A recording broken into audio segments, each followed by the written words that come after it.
ఈ రోజున మాట్లాడితే గత పాలకులు మళ్ళీ రౌడిజం చేయడానికో గుండాగర్దీ చేయడానికో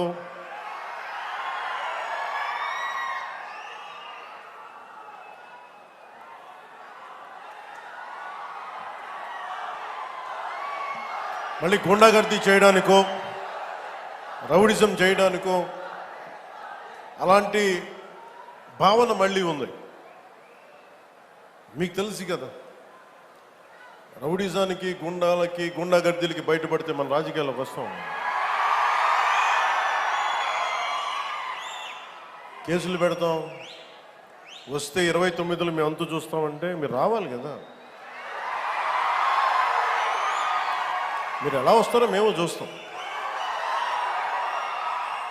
నాకు వారి మీద, వైసీపీ నాయకుల మీద ఈరోజు చెప్తున్నాను, మొదటి నుంచి చెప్తున్నాను, వ్యక్తిగతంగా నాకు ఎవరి మీద కక్ష ఉండదు.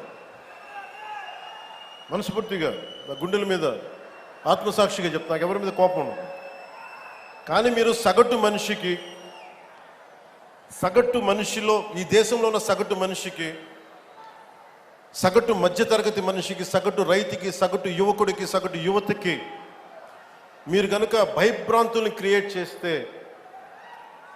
దాన్ని ఎదుర్కొనే కదా ఇక్కడ దాకా వచ్చాం.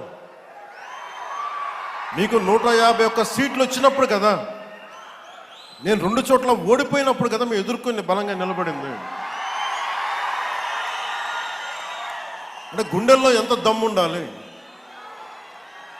రక్తంలో ఎంత వేడి ఉండాలి మీలాంటి వాళ్ళు తట్టుకోవాలంటే.